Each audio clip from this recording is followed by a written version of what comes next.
I had hoped that it was going to advance my career as a long-form director. I was looking to get out of episodic television and to stretch and to have a long-form project. Read the script, saw myself and my life in it, aspect of my life in it. And then once I met these guys and we started into the project, I realized, whoa, this is something very, very special, and that this could be as meaningful as anything that I've ever been a part of. And then there was a day on the set where we're all in this together. Yeah. And the music was blaring through the speakers, and the cast was in full mode choreography, and I looked out into the gym and I said, whoa, this is gonna be big. This is gonna be something special. And I basically just kind of put it in the hands of Disney's marketing department and said, I mean, you guys, have something here that can be gold. And Rich Ross and Gary Marsh put them to the task, and here we are 20 years later. 20 years, which is crazy because I'm only 25. I'm 27. Exactly.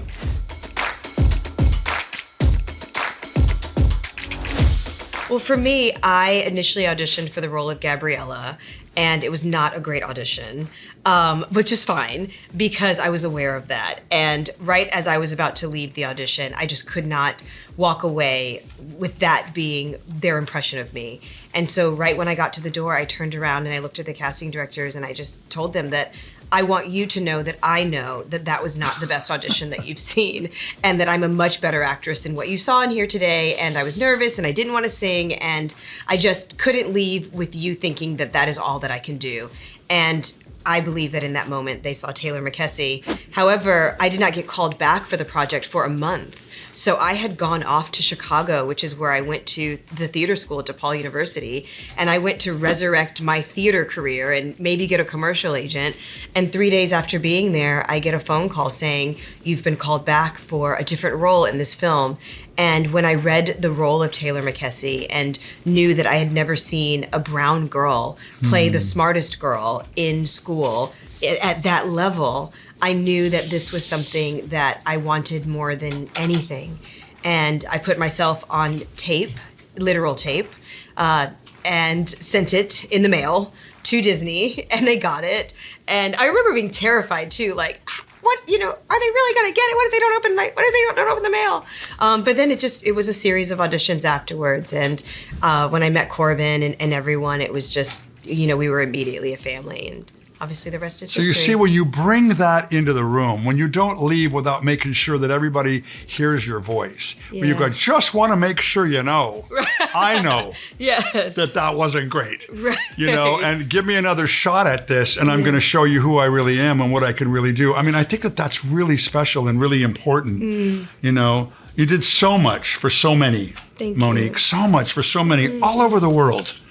And I was just talking with my folks on the way over here, saying, that because of you, look what came after, and how much more Taylors are now out there, or versions of Taylor are now out there, that represent young ethnic girls, African American girls, Asian girls, Latino girls, girls of color.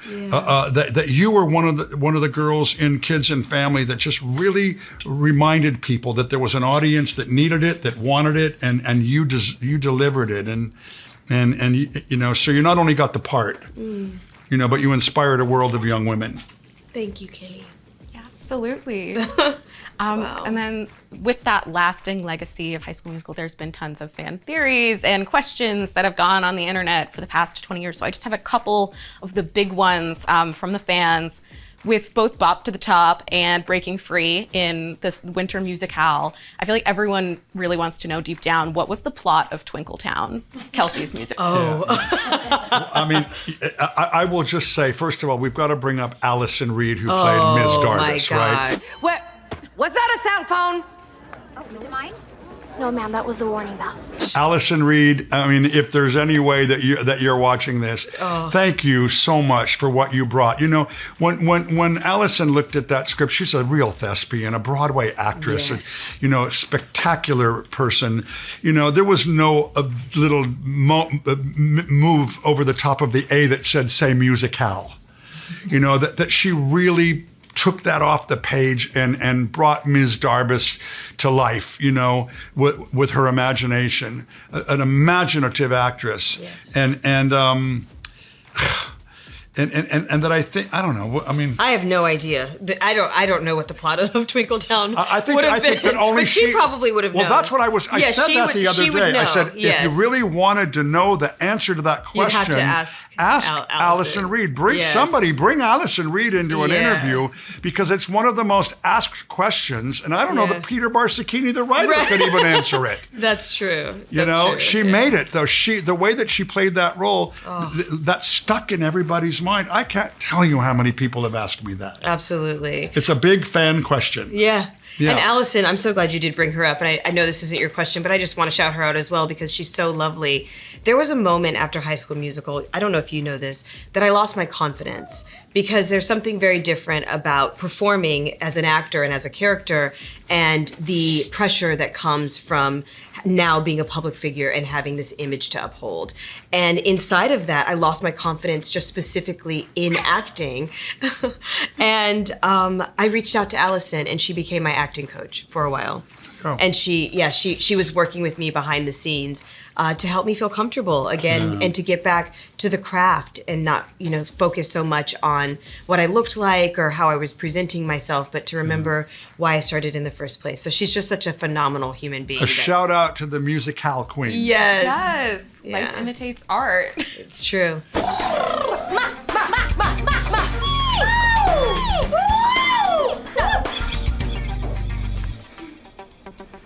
And then the other big one I consistently see is so many theater kids absolutely adore High School Musical, but can't help but empathize with Sharpay, who some say was the true victim of the story. Yeah, isn't that something? Isn't Yes. that And that's something. I Yeah, know. the theory goes she's been training for years upon years to get the lead in the musical, and then these two kids who sang karaoke once come and take her spot. I've heard this. Yeah. Sharpay hasn't been training for years and years. She's been wanting for years and years. She's been primping in the mirror. Yeah. She's been focused on costumes, makeup, and all the wrong things. And she realizes that finally. She True. realizes it and she lets it go, you know? Yeah. Some of us get into musical theater and make choices in life for the wrong reasons. Yeah. You know, and fortunately for those of us that wake up, I'm one of them, realize I don't need to do that anymore. I was doing that for a reason that now I don't need to do it for. I was an actor and I used acting to hide. I like to hide in the roles that I was playing so that I didn't have to deal with myself. You know, I was bullied and troubled and so, you know, I thought I wanted to be an actor, but no, I just wanted to escape myself. So anyway, she wasn't the victim. Come on, she was. I agree. Yeah, I think Sharpay was a heck of a lot of fun, and she stirred things up, and she kept things colorful. And God bless Ashley Tisdale for bringing all those great colors to the role. Absolutely. And from what I understand, it was actually difficult for Disney to allow her to be seen in that way because her character, Maddie, on The Sweet Life of Zack and Cody was so different. But she really did fight for it and brought everything she did to that role, and it's incredible. I've had the pleasure of working with geniuses in my life, you know, working with Michael Jackson and a number of other really extraordinary individuals. She was a young genius. She was so brilliant at improvisation, at dissecting, you know, the script and breaking it down and coming in with ideas. And really, I mean, she made so much out of that. Yeah. Yeah, and then this one is a little bit more of a High School Musical 2 question, but fans have picked up on so much within the entire franchise, and one of those big moments is after I Don't Dance when Chad and Ryan switch their outfits. What do you think about fans picking up on these details? That's the Easter egg. Yeah. That's the only Easter egg I think that we have in the three movies that I know about. Yes. I mean, there's been other little moments that Yeah, okay, where little people things, zoom in and there's one where jumping in the pool where the body double, you actually can see her full face and body. And I literally was like, I was there. How did I not notice this after all these years? Yeah, speaking of the swimming pool, yes, you didn't know how to swim. I didn't know how to swim. And you were terrified. I was mortified. And we taught you. You got lessons, right? I mean, yes. And we had people all around you so that when you jumped in, you had hands on you. Oh, yeah. And I was like, I will only jump in the pool if Corbin jumps in the pool with me. Yeah. But Okay. what was the question again? That was a perfect answer Okay. to whatever question I asked.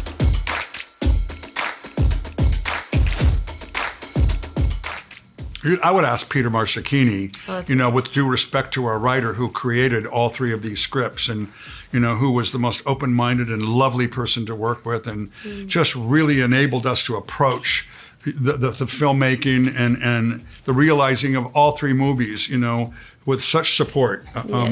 I've been saying, people have said, what about a 4? What about a 4? Sure. But, in the event that that's never going to happen or it won't happen, all I can say is that High School Musical 1, 2, and 3 are timeless. They are now forever. They are 20 years old. One of them is 20 years old and they're still sitting here, and young people and families are finding these movies and they're watching them and they're still impacting young viewers. And in terms of where do these characters go next, where do any of us go next? Yeah. Where do any of us go next? Wish them luck. Yeah. Wish them all luck. I don't know. We don't know if there's going to be a 4. I think many of us, or some of us anyway, would jump right in. But I don't know. Yeah.